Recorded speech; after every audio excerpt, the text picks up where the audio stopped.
Good evening, sim racing fans, and welcome to Podium Esports' coverage of the 2021 Dirt Sprint Car Championship Series, presented by AllStar Visuals, Oceanic Dirt Sim Events, and SpeedShop51.com. Tonight, we bring you coverage of Round 12 live from iRacing's virtual Lanier in Braselton, Georgia. I'm Justin Prince. Alongside me are my colleagues Devin Henry and Jacob Hitz. Our producer, Zach Johnson, is behind the scenes down in the virtual production trailer. Thank you for tuning in for what's expected to be an intense race tonight. And Devin, I turn to you first. This track is one that has been an iRacing staple for drivers growing up through the iRacing ranks, especially on the dirt side, and can bring plenty of challenges tonight. Yeah, this is one of the originals, one of the OGs, which is funny because this track hasn't actually been covered in dirt since 1987. So I don't know what kind of scanning technology they had back in 1987. I'm just kidding. Obviously, they put dirt on this track that was formerly a dirt track. And in my mind, it almost doesn't drive like some of the other newer, actually scanned dirt tracks in the iRacing platform. But nonetheless, that cushion builds up on the top. You utilize it even when the track begins to slick off, and I think we're going to see a lot of guys migrate up there as the night goes on. But just like any other dirt track, when you have the most moisture in the track, the most grip in the track, everyone will fight for that bottom. Then we start to migrate, everyone starts to move, and then with these open setups, it's time to get creative. And some of the drivers have had to get creative with some of the battles up at the front so far this season. The Hulkamania came away with a back-to-back victory at Kokomo Speedway for the last race.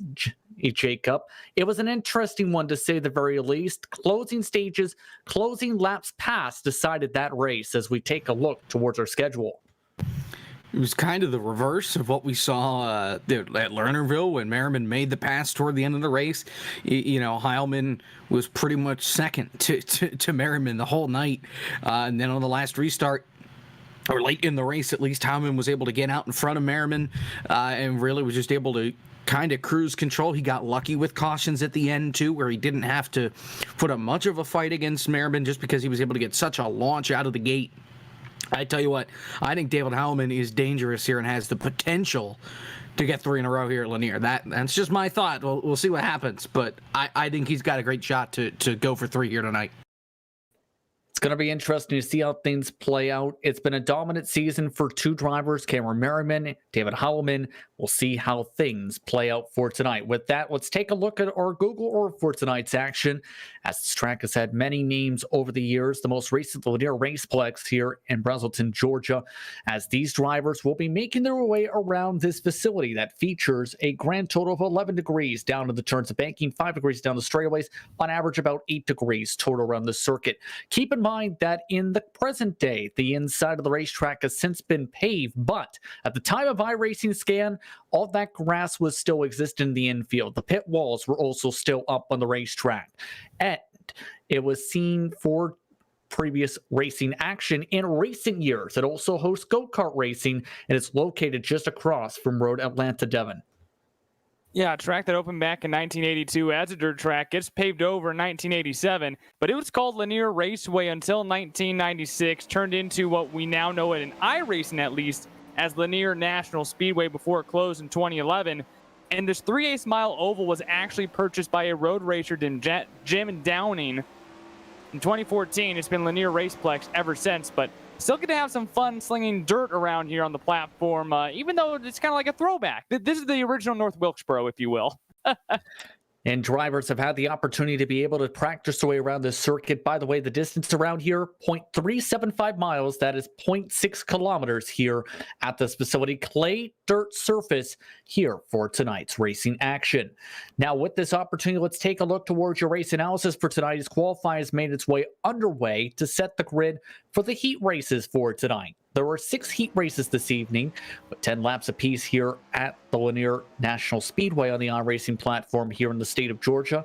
These drivers will be making their way, as mentioned, around the 11 degrees of banking, 5 degrees down the straightaways in total, about 8 degrees in total around this facility. But when it comes to the qualifying here, it's to set up 6 total heats, 10 laps apiece. Top 2 advance from each heat directly to the feature. Then it's the alphabet, where 12 laps apiece will go for the E main, with the top 4 advancing to the D main. The D main seeing the top 4 advance to the C main. C main will see the top 4 advance to the B main, and the B main will see the top 8 advance to the feature. All that's going to make qualifying very vital as a result here, Jacob, because if you start the back for your heat, especially if you're in some of the earlier heats, it can mean you're going to have a tough time tonight. And we've seen the last couple of races through the heats and through the alphabet soup. It has gotten very, very chaotic at the back of the field. And we've seen a lot of good race cars get torn up and have to really claw their way in if they want to have a shot at the big show. We saw, I believe, with Semmelman last week, where he got involved in a wreck at his heat and had to claw his way up through the alphabet soup in order to make it all the way. It makes these guys' lives a lot more difficult when they start out back in the heat. But, you can at least try and make your way up to the front and have something for the alphabet soup. If you start in the back in the alphabet soup, the mountain that you need to climb is a lot steeper, and it's a lot harder to get a grip on it and move your way up. Drivers are now wrapping up qualifying, which means it's time to go heat racing from the virtual Lanier. The question is, how will things fare out tonight? We're about to find out. The only driver in qualifying to set a time in the 11-second bracket was Alex Bergeron, the multiple world champion. He's the driver who set the quickest time overall for tonight. He'll be the driver who will lead things off for heat number 1 tonight. As a result, the rest of the drivers now filling up your starting grid. Rylan Gray will start on the outside of row 1. Kevin Hanley and Rusty Kruger will start in row 2. Dustin Hall and Michael Heilman will start in row 3, with Trey Smith and Larry Moody in row number 4. John Fall and Matthew Bessonette will round out the drivers in the field. And Devin, I now turn to you. Your expectations, first of all, for tonight's heat racing action, especially with Bergeron setting the quick time for our competitors tonight.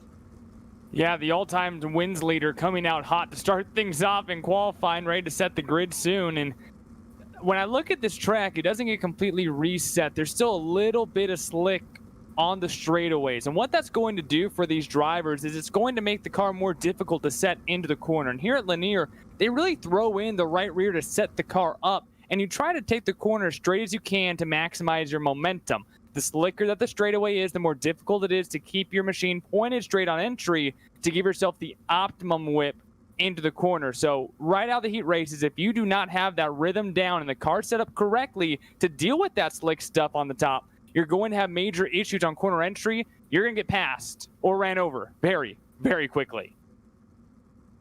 The last of our drivers have now made their way to the starting grid to get ready to get rolling here, Jacob. Your expectations here for the first heat race of the night, especially with the multiple-time champion Bergeron and the youngster Rylan Gray up in the front row. I think it's going to be easy for Bergeron and Gray up at the front as long as they can keep it up there and keep it clean. Third on back, good luck to you. We can now tell you, by the way, with attendance for tonight, there will be 5 heats for this evening's action, adding a bit more pressure for tonight's B main for some competitors. We'll see how things play out. By the way, your weather conditions for tonight: 79 degrees is your track temp, 88 degrees is your air temp Fahrenheit. It's also very windy, currently gusting to the northwest at approximately 7 to 8 miles an hour. In-sim time is just past 4:45 on May 26, 2021. iRacing pace truck is off. Heat racing action underway from Lanier. And a great start for Alex Bergeron, making his way quickly to the top of the racetrack. Just about everyone, in fact, all the way up to the cushion. Kevin Hanley, though, preferring the bottom of the racetrack to start off as he tries to go for second and does. Hanley in that red, white, and blue number 110, using some untapped moisture on the very bottom. You have to slow down quite a bit to hit that, but he's keeping everyone at bay behind him thus far. Side by side for third position right behind him. That's Rylan Gray and Rusty Kruger battling for position. That's losing them some time as Hanley now starts to get side by side again with Gray. Gray starting to regain momentum as Kruger continues to work the bottom. Now he moves to the middle.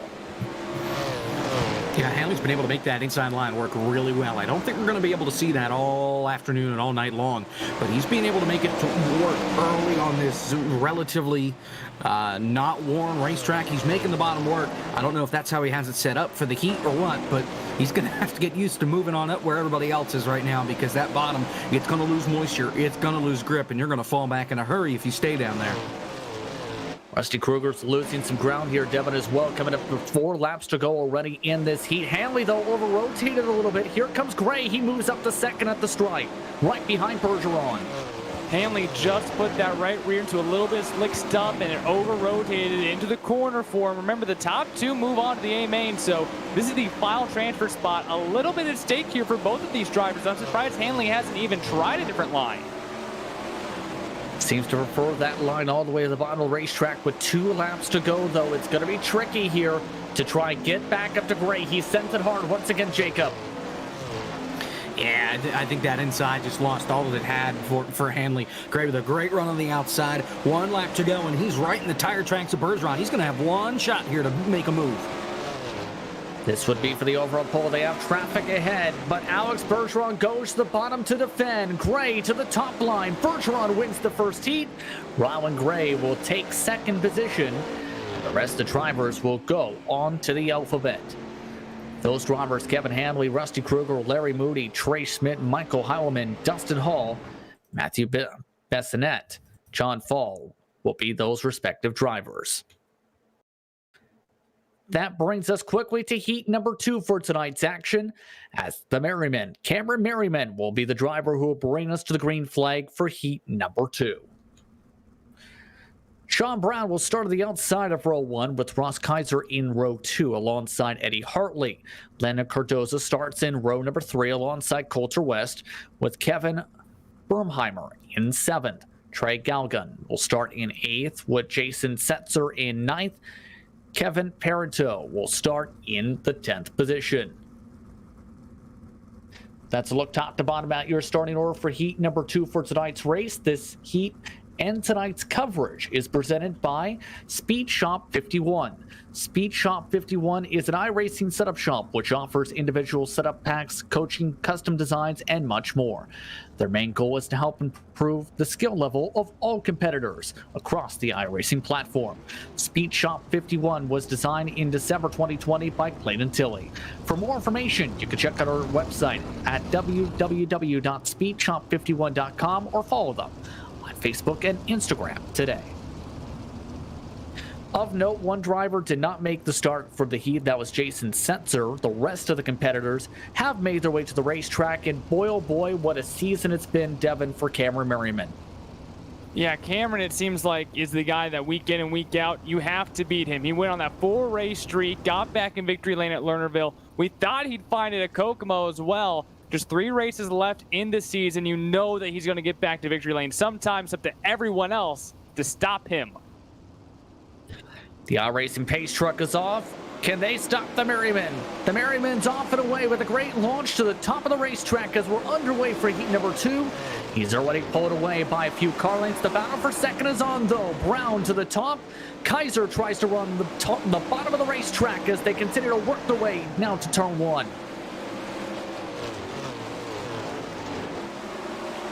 And right now, lots of drivers bumping and banging now for third. A bit of contact there. Shuffles Eddie Hartley and company back. Sean Brown will hold on to second, Jacob.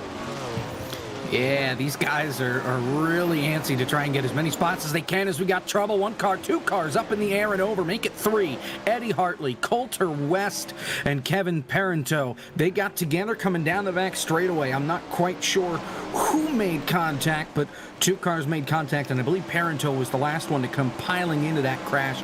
West is able to keep it going. Hartley and Parento have to tow.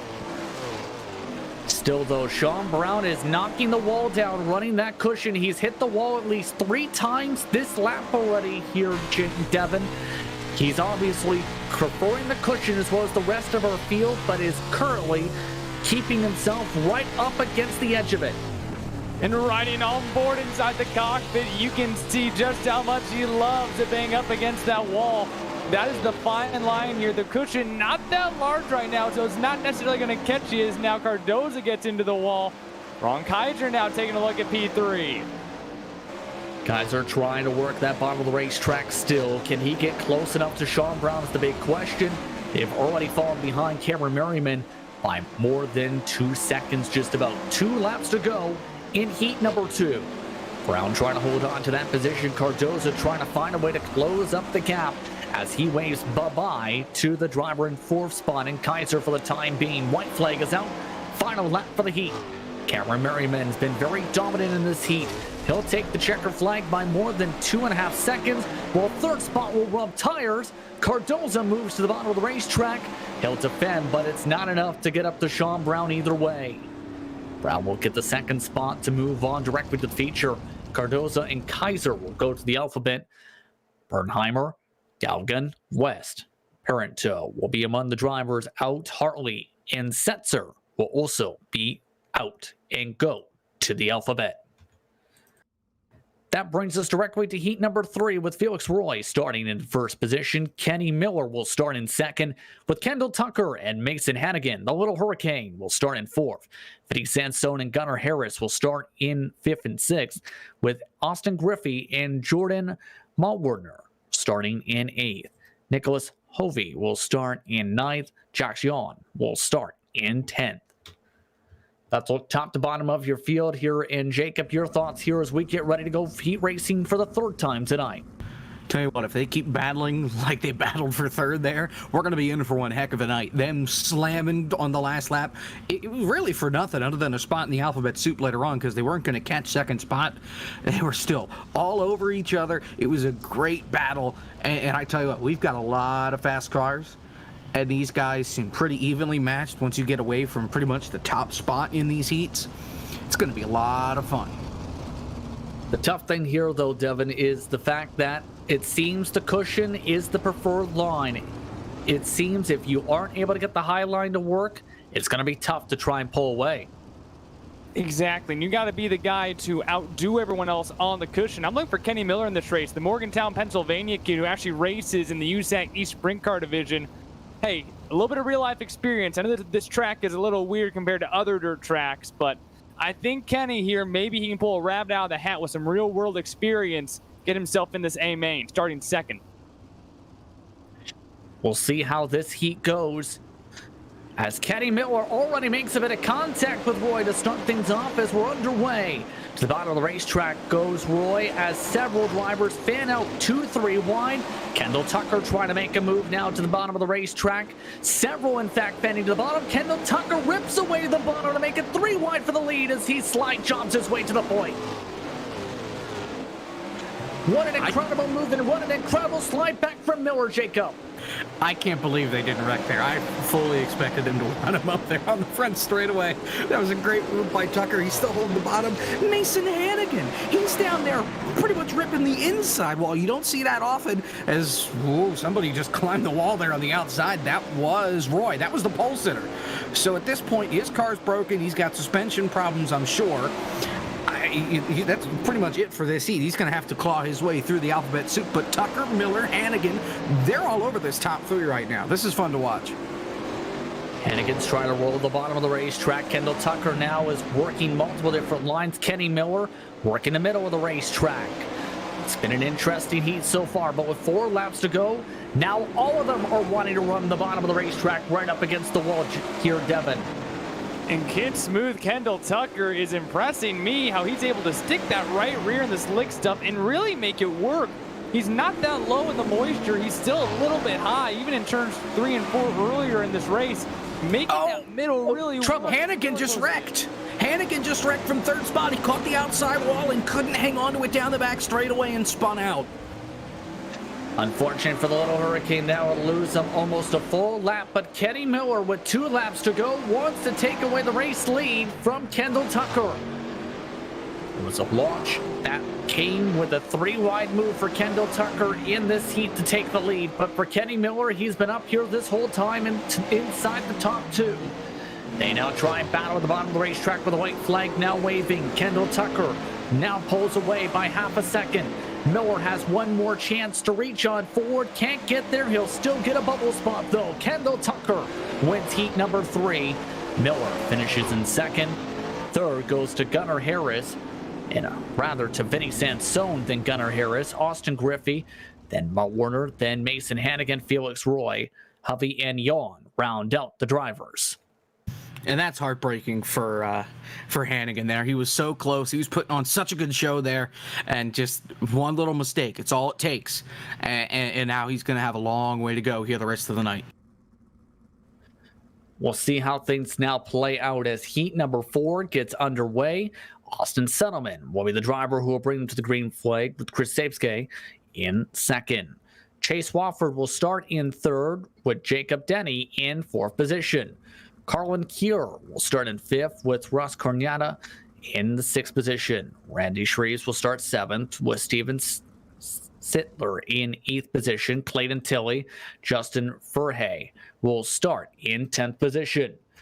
Tonight's coverage of the DSCCS is presented by Oceanic Dirt Sim Events. The Australian iRacing League specializes in dirt events. For more information, visit Oceanic_dirt_sim_events on Instagram today. Want to go until we reach the green flag for this heat. Austin Settleman looking to set the tempo here. Those Phantom Motorsports machines have been very quick tonight, Devin. And I think some drivers may have been taking notes in that last heat race. A lot of drivers utilizing that middle lane. We'll see if a few drivers make that stick, gain some speed here. iRacing pace truck is off. Green flag is out, off and away. And the Tony Stewart Racing Machine is Settleman with a great launch as most of the field now rolls to the bottom of the racetrack. Majority of the competitors now switching their lines to that way after slow rolling the bottom. Only a couple were rather in earlier heats. Many were trying to run the cushion before, and Denny has buoyed his way up to third. Well, yeah, I think everybody's slowly moving up the racetrack just a little bit because they saw Denny ripping it on the outside line and going from the back row pretty much all the way to the fourth spot. He is on rails on that outside. Now he's using the inside to try and get by Sebeski. Trying to move down there, couldn't make it work. Denny now tries to use the top line once more. Back to the middle of the racetrack as now the 21 makes a bit of contact. Loses momentum for Denny. Chase Swaffer now jumps up inside the top 3. They fan back 3 wide in the battle for third position. More contact for Denny as he nearly gets turned and saves it. Kier jumps up to the cushion and rips at the top to get them by. Top 2 advantage of the feature, and Chris Sebeski loves what he's seen in that virtual rear view mirrors. Now Carlin Kier to the outside, won't be able to stick it very well though. I like what Jacob Denny is doing here, guys, because you can kind of see when he rides in the middle, he's riding on some of those marbles, and iRacing sees those marbles as fresh dirt, really. So there's still moisture in that dirt, if you will. So on entry, that 81 has a lot of grip, but Kier is still ripping it around on the outside of him and moves into third. 3 laps to go in this heat. Needs to close up about 0.6 of a second. That's the tough part, to get up to these two. Austin Settleman continues to slow roll the bottom. Same thing can be said for Sabske, who continues to work his way around that bottom group. Just a half lane up with a lap and a half to go. Kier, though, is a 1/10 of a second quicker. Is it going to be enough time to be able to close up? He now rolls his way to the middle line within a car length now with a white flag. He just needs one mistake out of Sebeski. I'm not sure he's going to get there, though. Last corner, last lap, it's going to have to just send in, hope it sticks. Around the outside, it's not going to work. Settleman, Sebeski, they make the feature. Everybody else is going to the soup. So Kier, Denny, Carnata, Shreves, Tilley, Swafford, Furhay, Sittler will be those drivers who will have to go to the next heat, to the next alphabet soup of the season, I should say. For the last heat of the night, it's Colby Stidham will bring us to the green flag tonight with David Heilman in second. Justin Stoltz will start in third with Garrett Holsey in fourth position.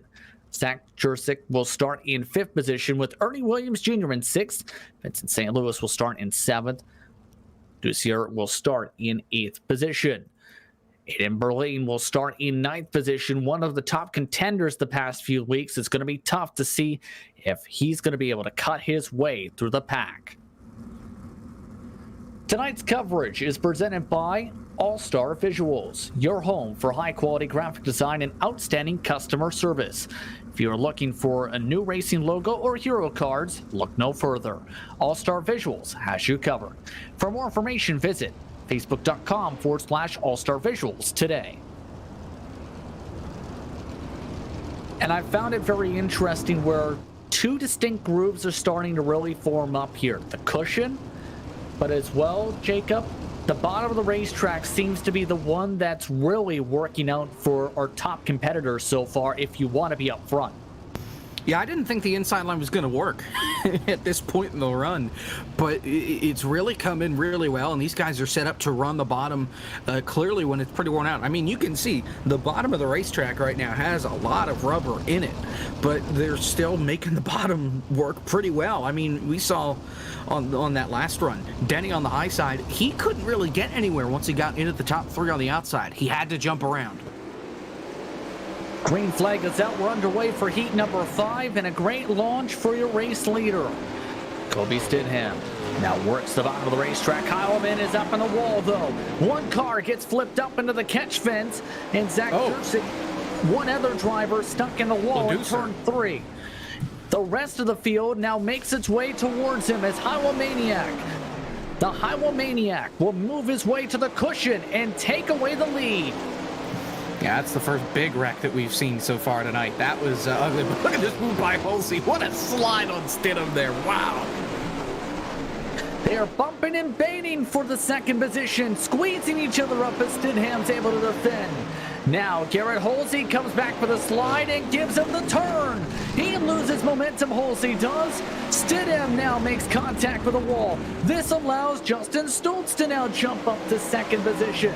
My goodness, it's been a wrestling match for the bubble spot as another slider from Stidham moves him back up. Crossover back from Stoltz.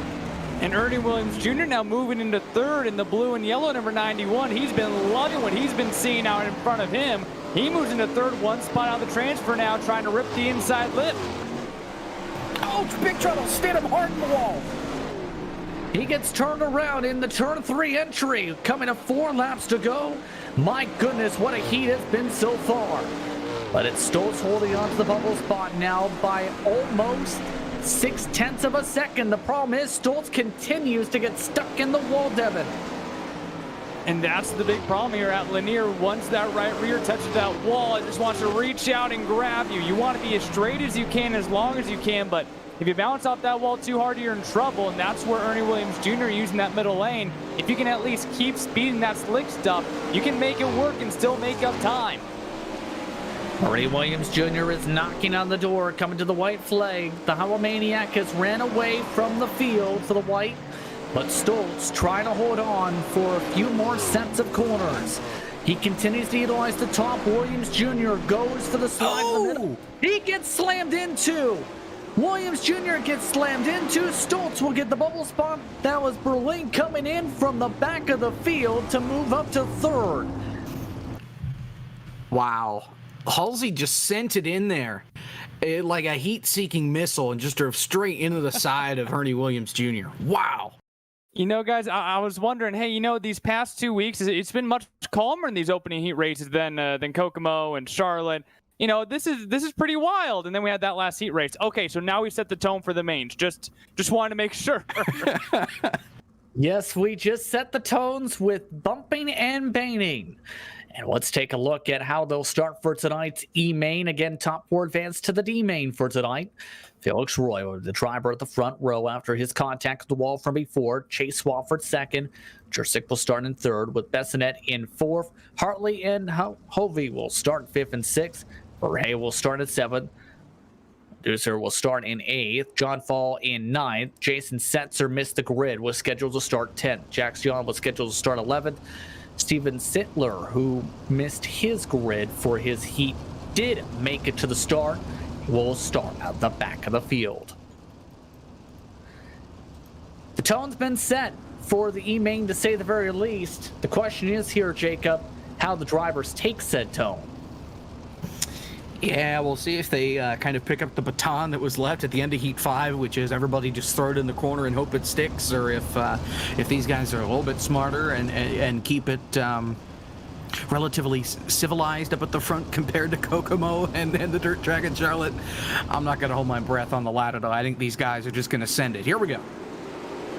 Green flag is out, back underway as Roy now tries to work to the middle of the racetrack to start things off. Chase Swafford works the bottom as they make contact now for third, and they're nearly hooking each other.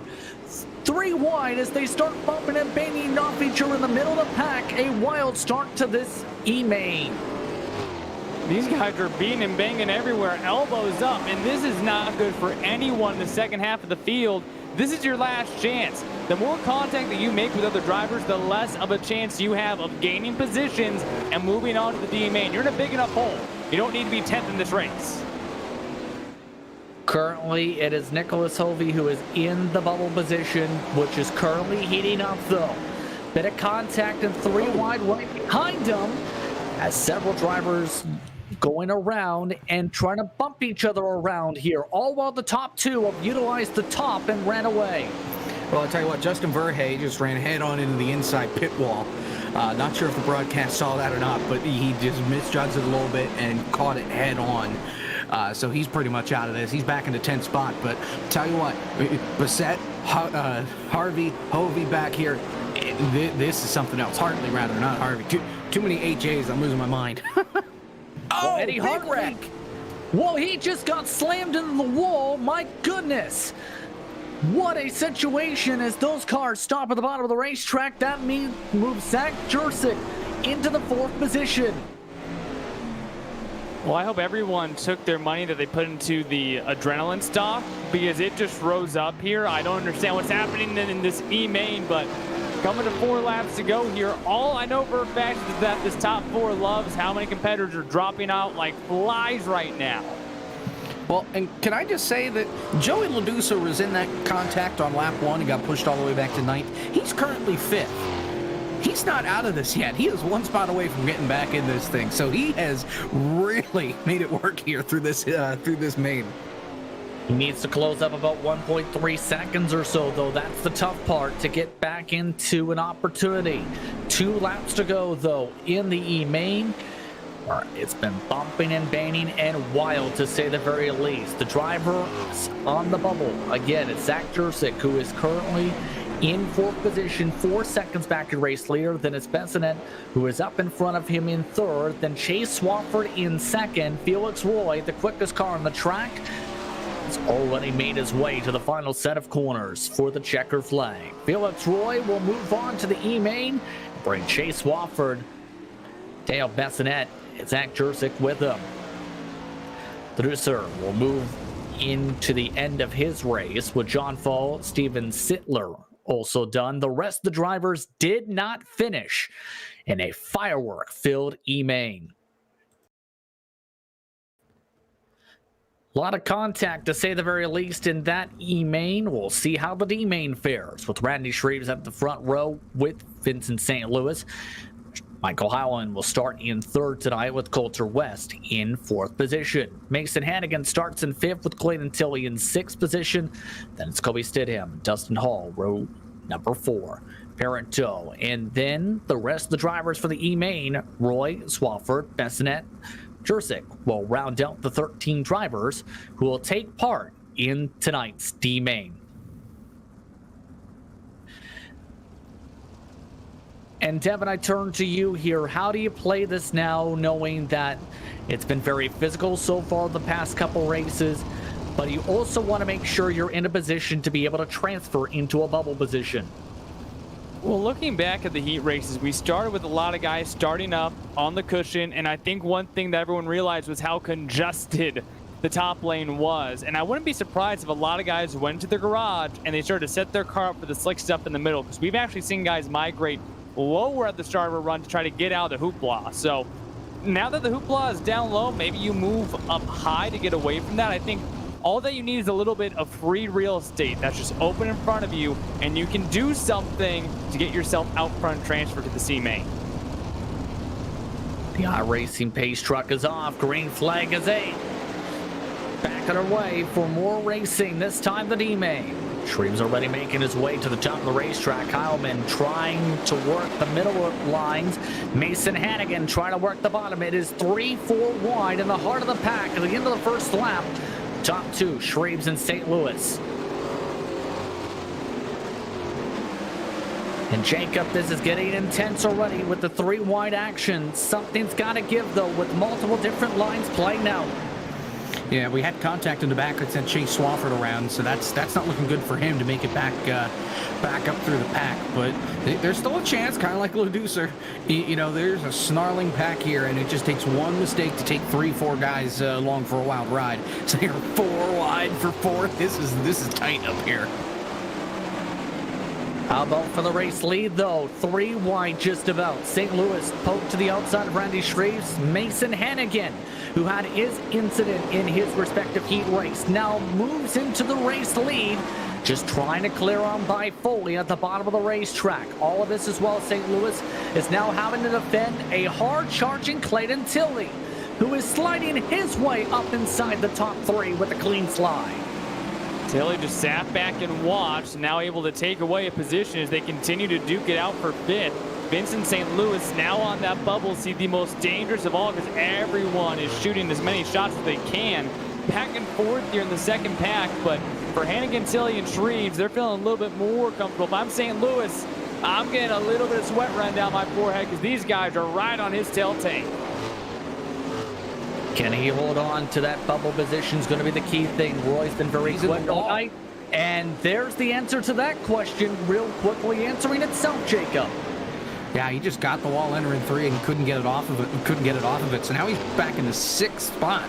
So he's got a long way to go on that outside line, but I tell you what, it's not done yet. Felix Roy's in, Dustin Hall's right behind him. Oh man, Vincent St. Louis is in the wall again, and he's parked on top of it. He's upside down in 4, but we got a battle for the lead between Tilley and Hannigan. Clayton Tilley has charged his way from the 6th position to move to the top line to battle with Mason Hannigan, who prefers that bottom line. Coming up to 2 laps to go here, Devin. What a battle between these drivers. This is an extra spot in the upcoming C main event. Do you get to start on the inside or the outside of that extra row? Hannigan still able to hold on to that inside, but look at this run by Clayton Tilley. Coming up to the checkered right here. Contact for the bubble positions, but Hannigan is able to hold on for the race win.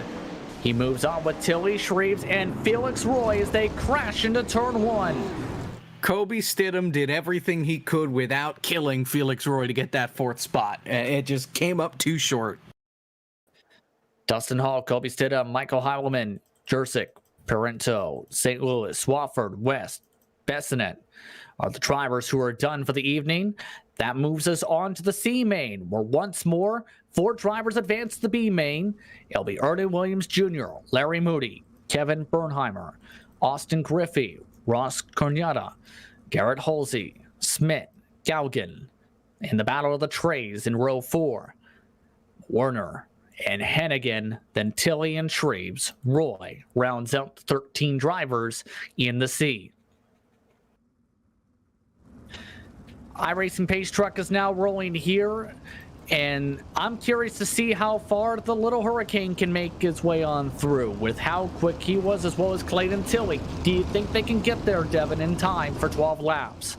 We saw just a couple of weeks ago at Charlotte, we had a number of drivers, I think about 3 of them, transfer from the E main to the A, so it's possible with just how congested this race has been on a track where the heat race has almost felt so wide. You're going to have to call your shots early, call them quickly, and hope that no one else runs over your rear tail tank. So is there a chance? Absolutely, but the margin of error is mediocrely slim. We'll see how this C main now fares. Already nearly a bit of contact between your race leaders. Williams Jr. trying to push the car to the outside up the track for that launch. Green flag is out. 12 more laps up on the board, and they're already slamming for 3rd. 3-4 wide in that battle for position. 4 wide down the back straightaway as they go back to 3 wide in the corner. On the outside, it's Garrett Halsey charging his way up into 2nd. Well, this is going to be Mason Hannigan. He's up to P6. that should not have worked. I don't know how they didn't want him up there. That should have been like Talladega-style big one, cars head over heels, just all over the place. But they're making it work for now. But Hannigan, right now, he's in the eye of the storm. They're 3 wide, 2 rows deep around him as they're making contact behind him. It's chaos up there. Hannigan has a tremendous line on that inside, and now he's in a transfer spot. That's after a bad bobble from Ross Corriata, who overslid coming out of turn 4. Now it's side by side going on for not only the battle for the bubble spot, but for the race lead. Artie Williams Jr. and Garrett Halsey side by side. Williams Jr. preferring the bottom of the racetrack. Halsey preferring the cushion up at the top lip, right next to that wall. All while the little hurricane has now pulled his way out of that bubble spot and into a battle for third. 2 by 2, a couple rows deep. Here comes Griffey as well in that 57. He's kind of lurking to see, you know, between Hannigan and Moody, whoever's going to be in fourth. He wants to get by him. He's got a strong car. Same with Shrevas there in that sixth spot. And they're both kind of just lurking, waiting for somebody to bobble, so that way they can go ahead and pounce on it. 5 laps to go in the C main. Multiple drivers fending to the bottom. You can see from Austin Griffey, the 5th place driver, just trying to size things up now with Moody. Trins and Roy are right behind them, fighting for position as well, so keep that in mind for these competitors. Trey Smith has had to pull off the racetrack. Coming up to 3 to go, Devin. How do you try and lay this up now is the big thing, especially knowing that Roy is ripping the top and coming. Yeah, that's 2 things. Roy is looking magical on the top. Hannigan is looking insane on the bottom. Those cars are hooked up right now. Roy doesn't have a lot of time to make it work, though, trying to catch that rear bumper of Austin Griffey. He's there, wheel to wheel. He only has to get another spot, and there's not a lot of traffic up there for him. And now Roy has a chance to rip away the bubble position from Larry Moody. Coming to the white flag this time by Halsey is now pulled away by 1.2 seconds from Williams Jr. Hannigan's moved up to the top, and Roy has ripped his way into 4th on the top. Now Roy with the big slide pulls away. He'll get the final bubble position for the C main and breaks the heart of Larry Moody on the final lap. Boy, some wild climbs up through the field there in that main. You now move to the B, where things are, I don't want to say easier, but the fact that you have more transfers moving up to the A. In this race, your top 8 move on. That means that we're only going to have 5 cars go home. Hey, if you're Garrett Halsey, you only need to move up 2 spots in this B main to make the show tonight. By the way, the drivers done for the night as a result of their positioning include Bernheimer, Griffey, Corniata, the Treys, Warner, and more. Now, that brings us to the B main for tonight, where Kevin Hanley and Landon Cardozo will start in the front row. Vinny Sansone and Carlin Cure will start in row 2, with Aiden Burling in 5th position. Then you have Rusty Kruger in 6th, Ross Kaiser 7th position, Gunnar Harris in 8th, Jacob Denny, Garrett Halsey, Williams Jr., Hannigan, Roy, the 13 drivers. With the attendance tonight, by the way, keep this in mind here, Jacob. 10 drivers advance. In other words, as long as you stay out of trouble, you're most likely advancing. Yeah, as long as you stay out of trouble. Here, with these guys, good luck with that. Your thoughts here, Devin, as we get ready to go racing? I still don't think that we're going to be missing any of the intensity, even though there's going to be more transfers into this upcoming feature. But you got guys here like Berlin, you got Cure, Cardoza, Denny. They all want to get an extra spot because that's an extra starting position for this A main. Every spot is really worth something here. We'll see how this now plays out for this one. Green flag is out for the B main. Top 10 advance, we're off and away. Hanley with a good launch. Cardozo also with a good launch. As Cure with a great launch up on the top line. Joins what is now 3 wide, going on for position number 3. Up in the race lead, though, it's Cardozo who wants to take it away from Hanley in 1 and 2, but hits the wall on the pit entry. Holds him up and moves him into the hornet's nest. 4 wide in the heart of the pack here, Jacob. You have to be careful here at this point. And you can tell multiple different lines now coming into play. Yeah, Byerlin just got shoveled all the way back. He's back in the 8th spot right now, just kind of struggling, trying to keep the car clean, getting bullied back there around some of the other guys. He's just got to keep his foot in it and relax. 10 guys make it, only 3 go home. He's just got to stay so far out in front. Right now, he's back on the outside line, and it seems to be working for him better than it was on the bottom. You can see how things are faring out right around the edge of the bubble at the moment as Kier trying to work the cushion in the battle for second position. Sansone has worked his way up to P2 in the D1RT racing machine, has kept things clean. Rusty Kruger, Mason Hannigan, Gunnar Harris, Cardoza are among those drivers who are also preferring the bottom of the racetrack here. Devin, and a crash at the back straightaway. That's Ernie Williams Jr. and Denny. They kind of just pinched each other down in the bottom of the racetrack in 1 and 2 and just couldn't hang on to it. Such a shame for those guys. And what was that key point I was talking about with Jacob, Devin? Stay out of trouble and you likely move on. Williams Jr. and Denny likely out as a result of that. Yeah, you're going to have to count on other people's misfortune at this point if you are that far back in this race. I'm still watching Mason Hannigan because nobody can keep up with that white number 1 machine on the bottom while we have so many guys ripping the lip. Some guys have tried to be that low with him, and they just can't keep up. Hannigan now up to the 6th position, just passing that choo-choo train on the high side of him. Chuka on the bottom as Hannigan is up to 6th position. Sansono's also battling side by side, coming up to 2 to go this time by in the B main. Traffic now being told to keep things in mind, Jacob. Let's watch this transfer spot between Felix Roy and Gunnar Harris because they are side by side here with 2 to go, beating and banging on each other. The pressure is on to try and get inside the top 10. Roy is the driver currently in. Gunnar Harris, the driver, out for the final lap this time by. Final lap of the B main. Gunnar Harris needs to close up 5 car lengths to have a shot. Kevin Hanley will win the B main. Cure will move on to 2nd, Sansone 3rd, and all of this as well. Cardoza will get the final spot.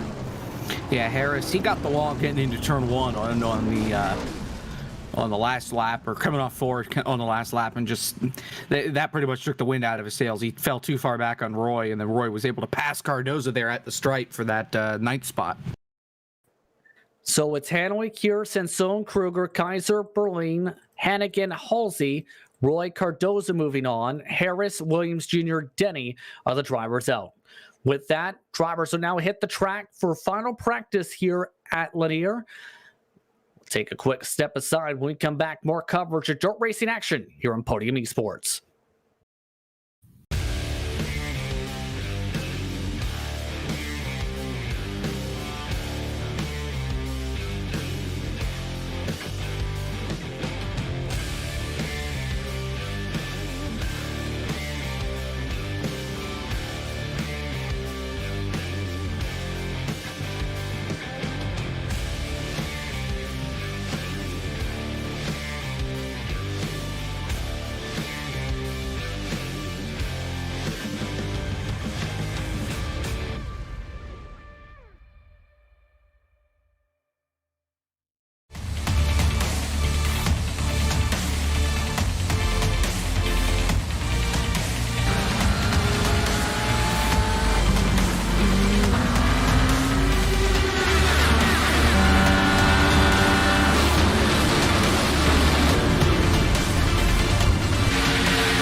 Welcome back as we get ready to go racing here at Lanier in the daytime for the Dirt Sprint Car Championship Series here on Podium Esports. Justin Prince, Devin Henry, Jacob Hitz with you, with Zach Johnson in the director's seat for tonight's action.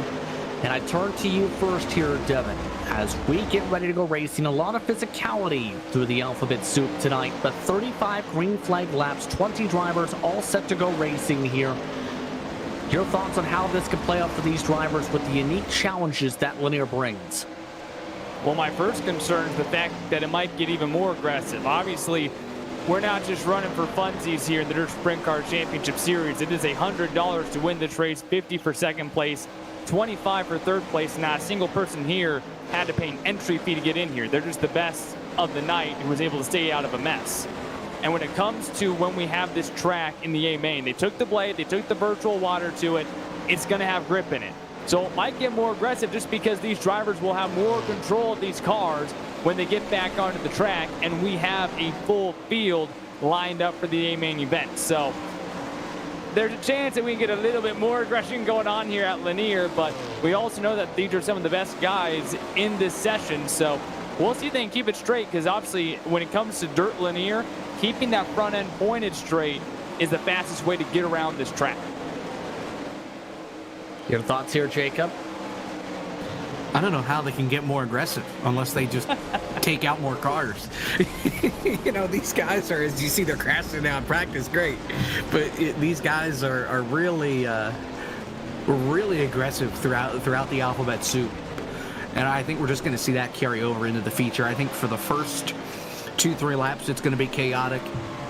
If we don't get a caution, I think things will simmer out a little bit. And then at the end, we know cautions breed cautions. Green flag laps are the only ones that count, so we may be here for an extra 10-20 minutes depending on how many cautions fly at the end of the race. But I think for the most part, if they can make it through the first 2-3 laps without having anything significant happen, they'll be able to roll off 10-15 laps before we see our first caution. On that note, who are your picks? First, I turn to you, Devin, for how you think things are going to play out. Who do you think is going to win it? I mean, first and foremost, you have to beat Alex Bergeron. When he was in his first heat, it felt like he was on cruise control until Rylan Gray kind of forced to catch up to him and kind of forced Bergeron to at least do something different. But the all-time wins leader right now looks like the best driver when the track was still fresh. But you still have David Heilman. He can go for 3 in a row. Wouldn't be surprised. And then, of course, Cameron Merriman. We thought he was going to win last week. Didn't get it done. He can tie Alex Bergeron tonight for the most all-time wins in this series across all the different engine types. So a win tonight would mean a lot for him to tie with Bergeron at the top of the board. But he's got to go through Bergeron first tonight. Your thoughts here, Jacob? Who's your pick? No, I agree. It definitely goes through Alex Bergeron tonight. He's going to set the tone. If Merriman can keep up with him, you know, I think that'll give Bergeron a run for his money. But I think if we get a long green flag run, David Heilman's going to have a chance. He does not have that great of a short run car. You know, in qualifying, he was you know, not inside the top 5, so he was a little further down on the list. So we're going to have to see, you know, he's starting in 5th. He's up at the front. If he can chain together some good laps and maybe let Bergeron and Merriman burn up their stuff a little bit, he might be able to reel him in and give him a run for the money here. With that, we'll see who can come away with the money tonight. As the drivers make their way to the starting grid, let's take a look at how they'll line up for tonight's action. 35 laps up on the board as Alex Bergeron will bring his number 12 from the pole position, with Cameron Merriman to his outside in row 1. Kendall Tucker, Austin Sutherland start in row 2, with the Heilmaniac David Heilman in 5th position. Rylan Gray will start in 6th position tonight, with Sean Brown and Kenny Miller in row number 4. Sabesgay will start in 9th, Justin Stoltz in 10th position. Then it's Kevin Hanley and Carlin Cure starting 11th and 12th, with Vinny Sansone and Rusty Kruger 13th and 14th position. Ross Kaiser and Aiden Berlin will start 15th, 16th, with Mason Hannigan in 17th. Garrett Holsey in 18th. Roy and Cardozo round out the 20 drivers in the field tonight. As these drivers now get ready, the in-sim time is approaching 7 p.m. At the moment, May 26th, 2021 in-sim day. Air temp 87 degrees Fahrenheit, track temp is 77, and it's very windy here, Devin. Winds currently now gusting as high as 13 miles per hour to the northwest. That's currently facing the 3 and 4 banking. And that can have effect on these cars because unlike the non-wing sprint car, these are so aerodynamically dependent because of these large wings on these 410 sprint cars. And so these drivers will be able to feel that to a certain extent, especially once the track starts to slick over with rubber, because you're already going to lose grip. Now your wing's going to want you to start bursting other directions. A lot to learn here in 35 laps. Let's find out who will come away with the checkered flag, shall we? As the green flag waits up in the stands, Bergeron up and away. And a great launch for Bergeron, immediately going up to the cushion. That was where he worked in his respective heat race, but Kendall Tucker takes away the lead quickly. Bergeron ducks to the bottom to take the lead back, but Tucker will lead the first lap. That was a risky move in 3 and 4 by Bergeron because I knew Tucker was going to keep it down low. Bergeron wasn't going to be able to slide in front of him. He's one of those few guys who really made that inside work. Chris Sabeski's trying to take lead on the inside now as well. He's in 4th. Side by side with Sabeski and Cameron Merriman right now for the final money pain position for the time being.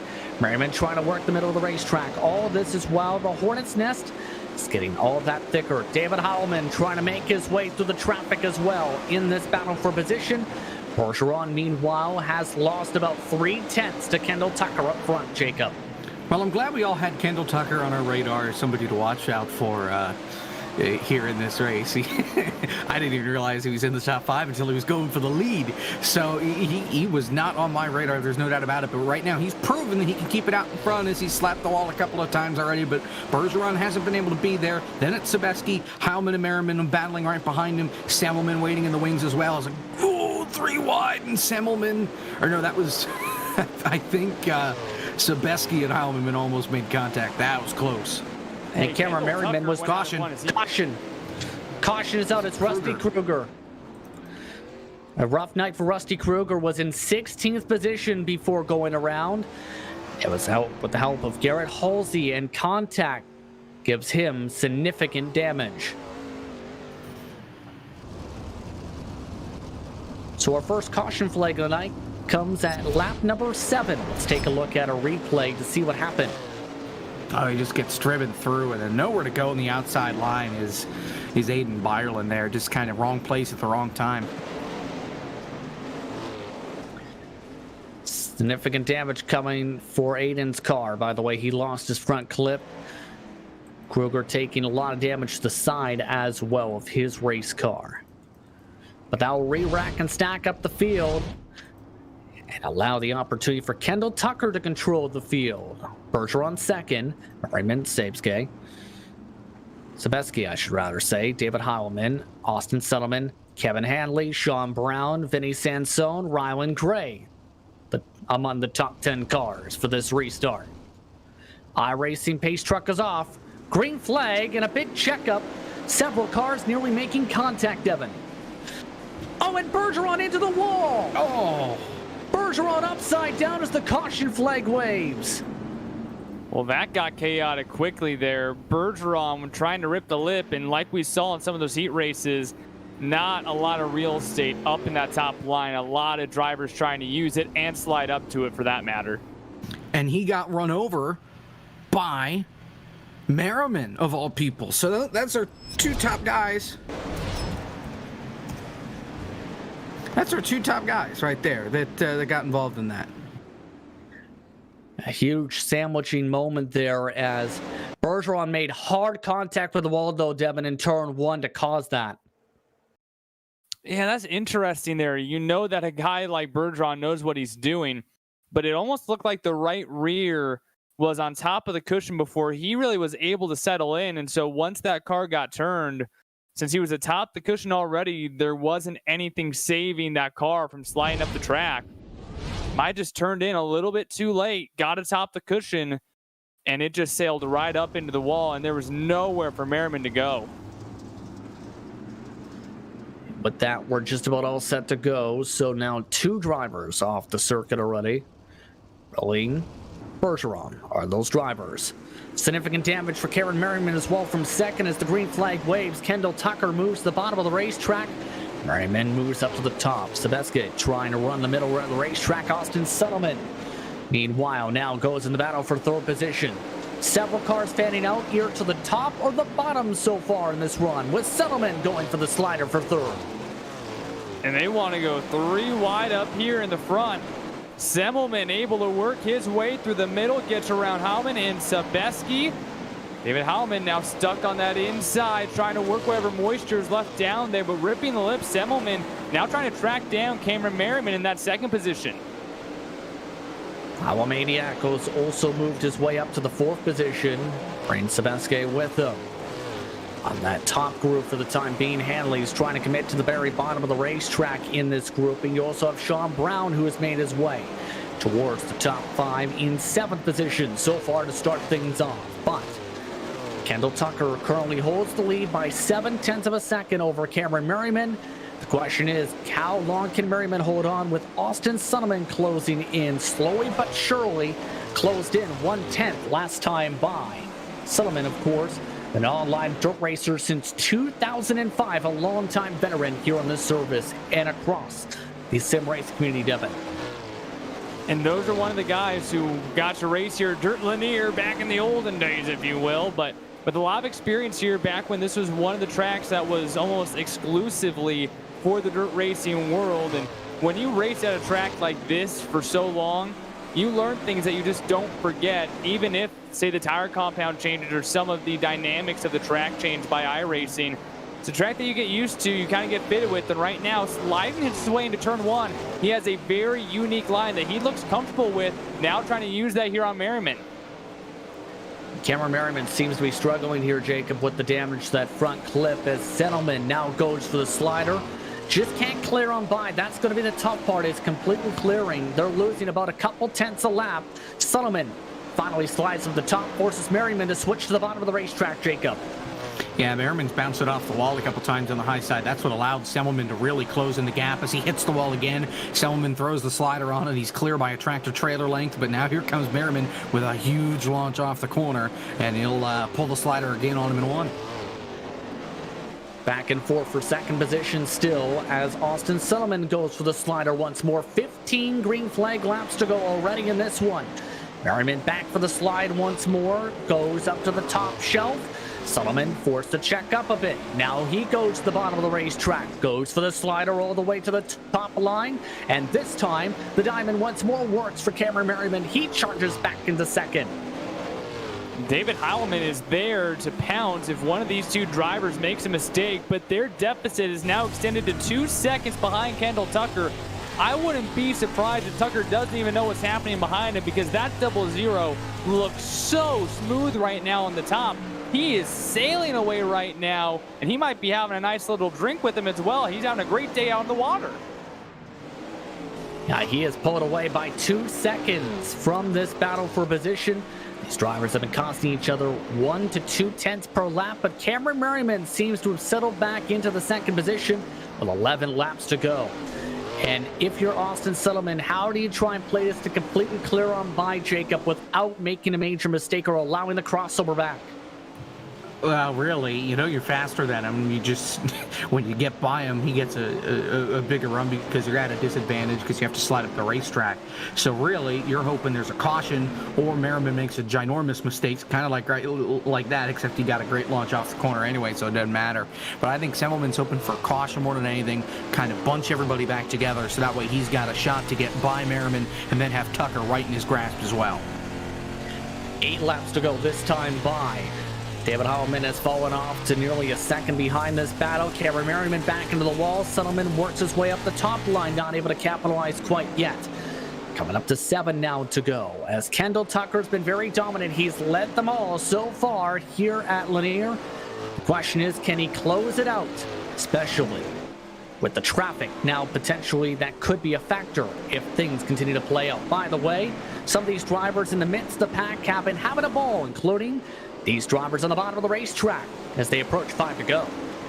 I mean, having a ball is one thing. It depends on the driver preference. Some guys have fun like that. Other drivers, their heart rate is about 500 beats per minute or so, and that's not quite as enjoyable for them. But these guys have certainly been mixing it the entire time, and now we got a caution, guys. Let's change everything.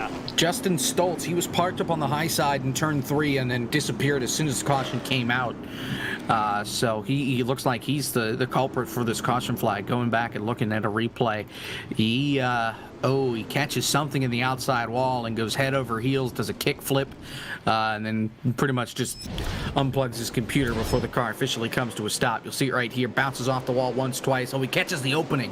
That's what happened. He caught the opening there with the right rear wheel, and that just sent him all over the place. And as Devin said, that changes everything because that gives another opportunity for Merriman, Sunderman, And David Heilman to do something here, to fight for position here. The question is, how do you try and set this up here, Jacob, if you are any of those drivers with Kendall Tucker being able to pull away so quickly before in the last restart?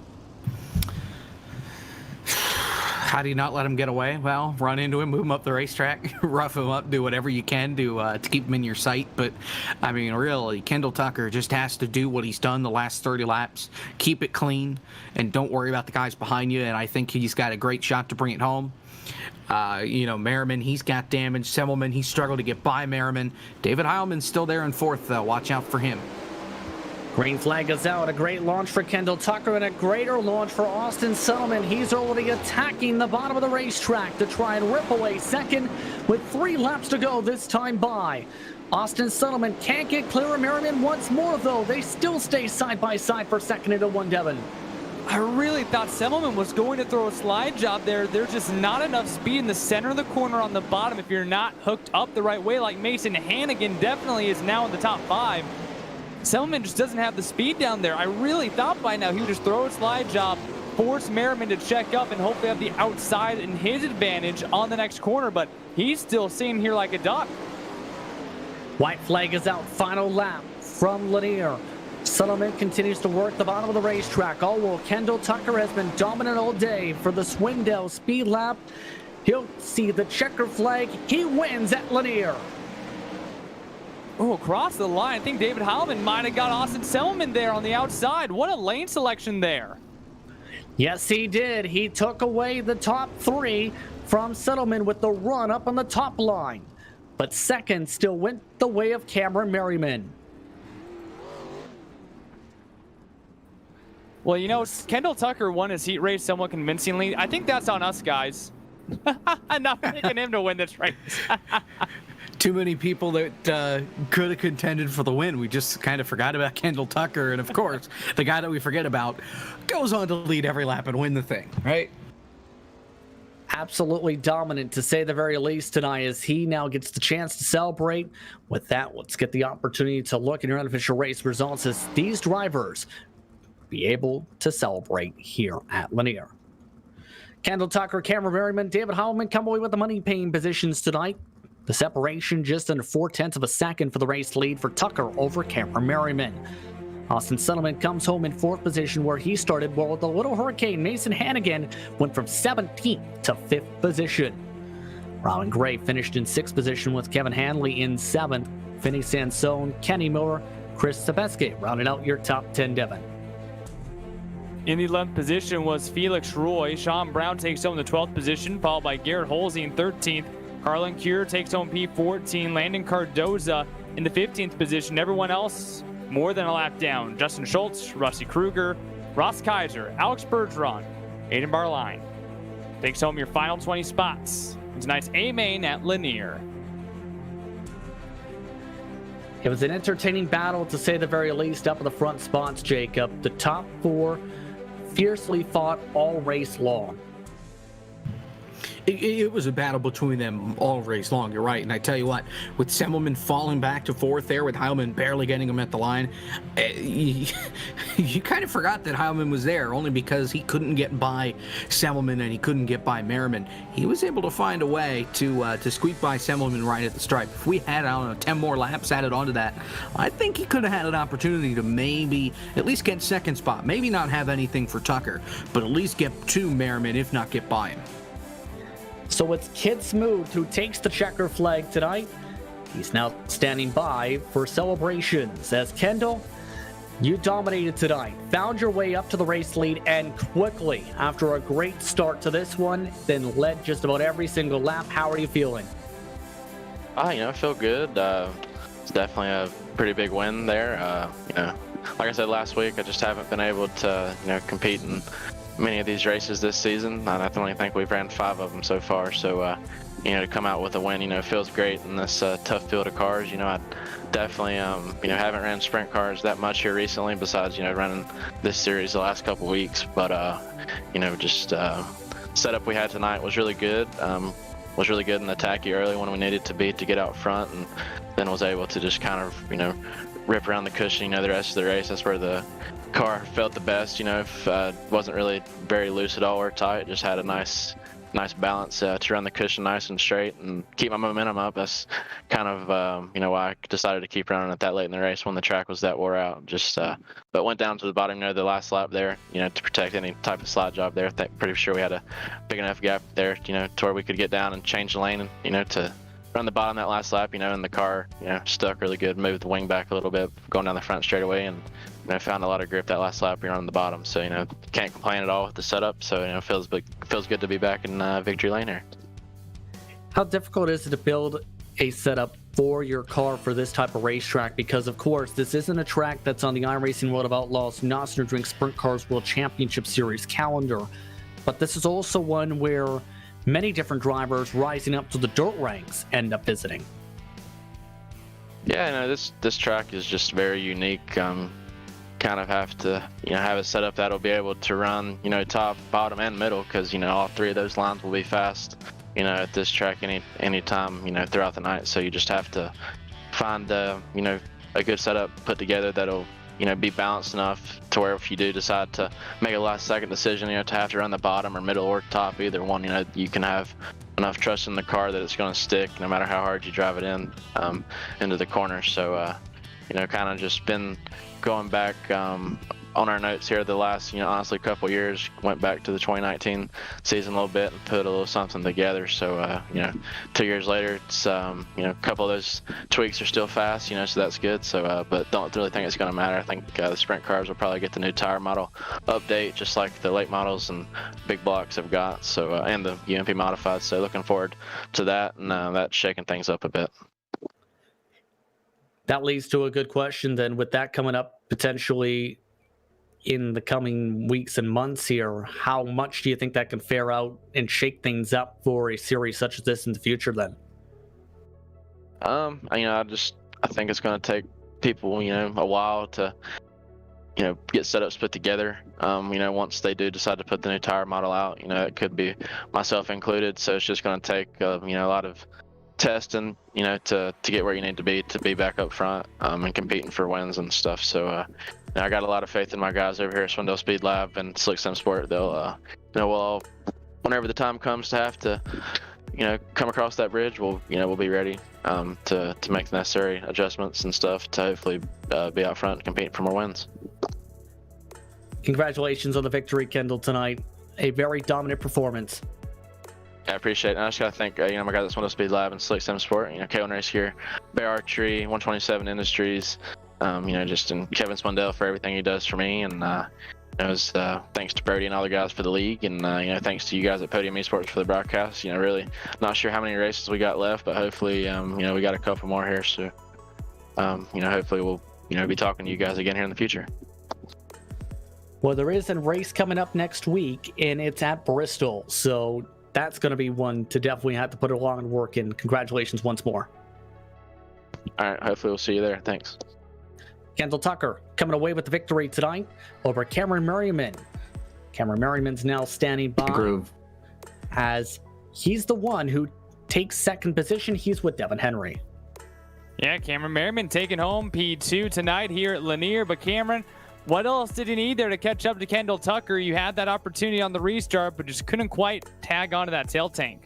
Yeah, good question. I mean, ultimately, I think I needed a fully intact front wing. I got tangled up with Alex Bergeron's mistake early in the race, and it all but sheared off the front wing. It was pretty beat up, and I could feel it coming off the corners. The front end would kind of dance around, and I was really fighting on the wheel just to keep the front end pointed where I wanted to go, which, in all the practice and races that I've had here before, I have not experienced that type of issue with a fully functioning front wing. So that just made it really challenging, because here at Lanier, especially when the track gets really slick, especially like at the flag stand and past and at the equivalent point on the backstretch and into turn 3, there is a very narrow strip of moisture at the very top of the track that if you can be really patient on the throttle, you can track the car in right on it. And that's really important if you're going to run the top.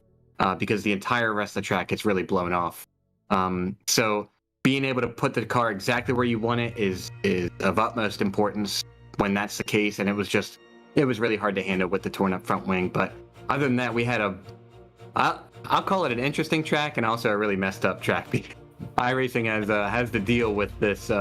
We've been doing a really good thing, which is proceeding to reset the track during warm-up because by the time you guys get to the end of the B main, the track is toast, right? So it's a good thing in the spirit of racing to reset the track, do some track prep, and give us a relatively fresh, Brody gave us 5 minutes tonight.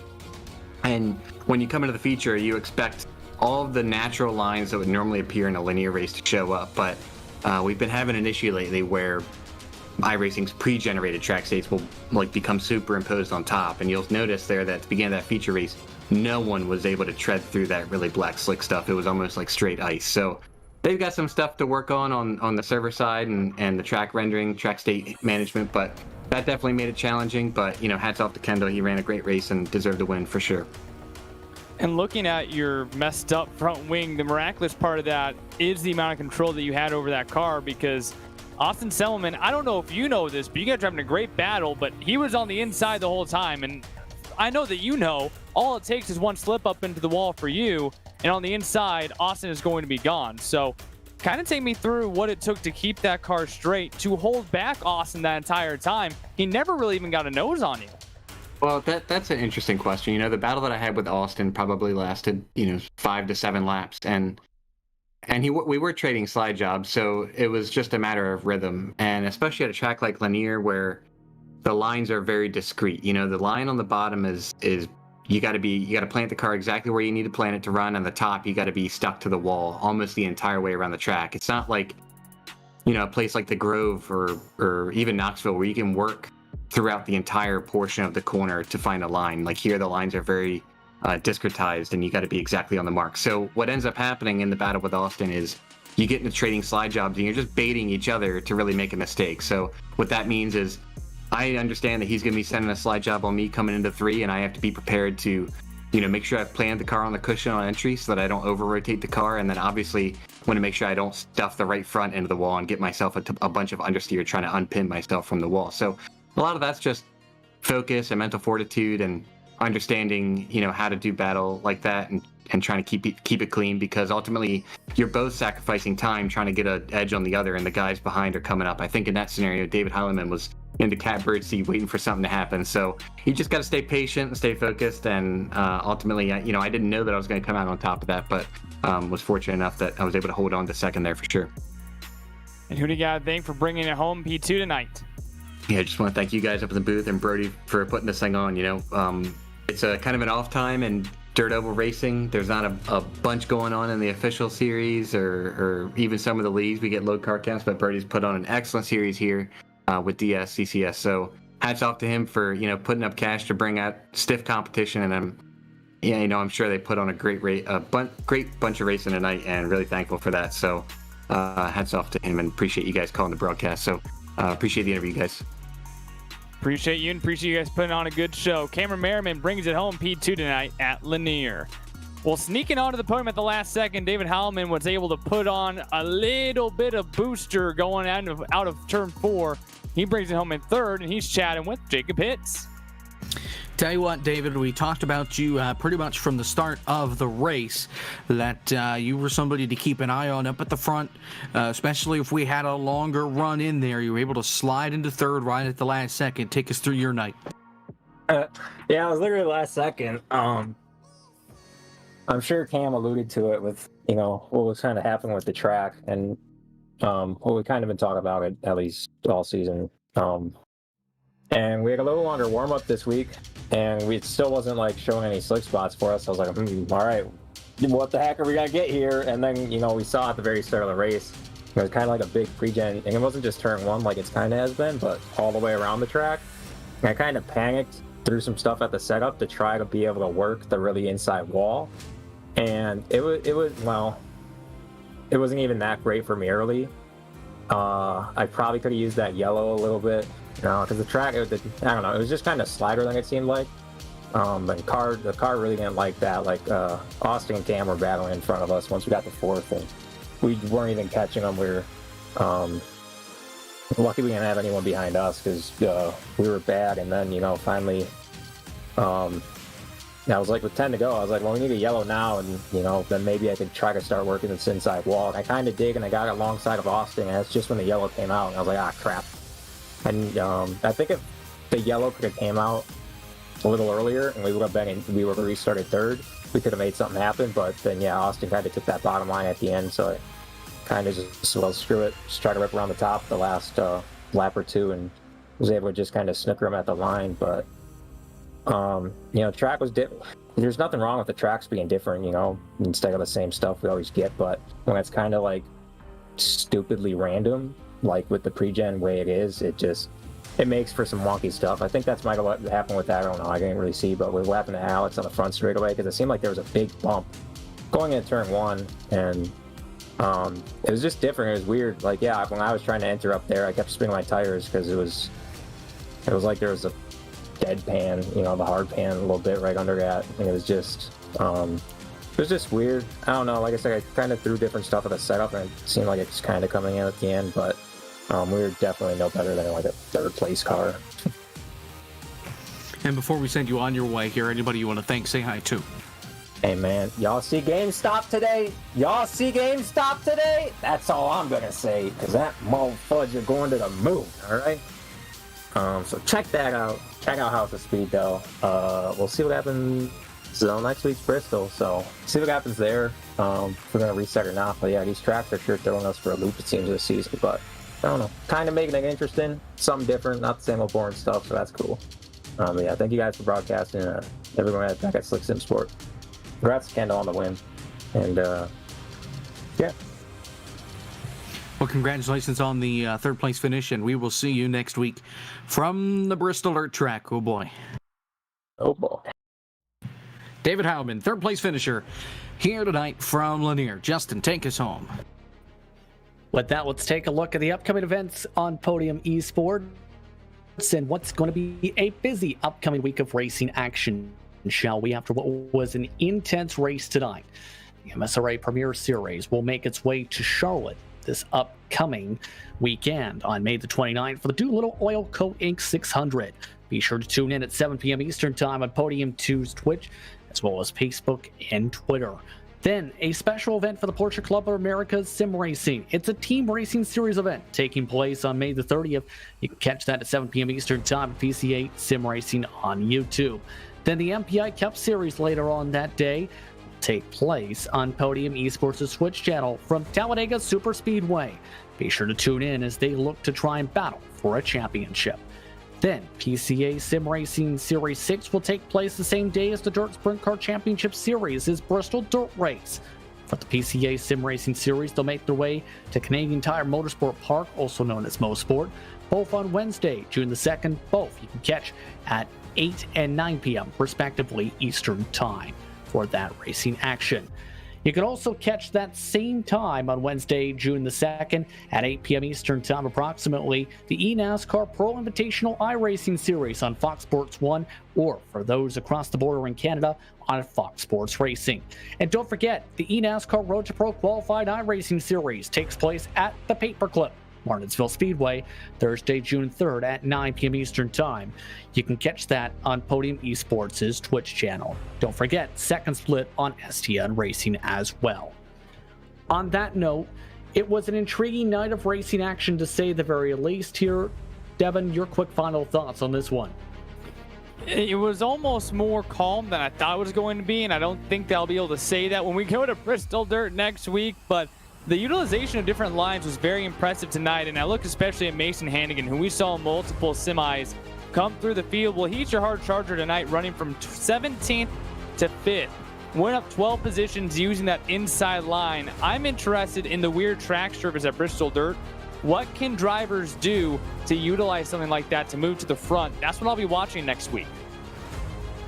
Well, you'll be keeping an eye on Jacob at Bristol. A very quick track, but a unique track to say the very least, with dirt racing action returning there in the real world after 20 years, just this past couple months. Yeah, this is going to be something, because, I mean, when NASCAR went there, it was a bit of a mess. These cars that were taken are actually meant for dirt, and I think they'll handle a little bit better on the dirt, but I tell you what, we think the Cup cars go around Bristol when it's paved really fast. When these things get on the dirt there, it's going to feel like we're on Indy cars. These guys are going to be flying. There's going to be a lot of passing. Probably going to see a lot of bad wrecks because that's just what happens when these guys get at fast speeds, because the margin of error gets so small. But I think next week they're going to put on one heck of a show for us like they've done the last couple of weeks, and it's going to be fun to watch. On that note, it's time to say goodbye. For Bertie Wilhelm at Dirt Sprint Car Championship Series, for Ryan Bauer, James Pike, Cisco Scaramuza, Gary Sexton, John Theodore at Podium Esports, for my colleagues in the booth tonight, Devin Henry, Jacob Hitz, and for tonight's producer, Zach Johnson, I'm Justin Prince. Thank you so much for watching tonight's action. We'll see you next week from Bristol.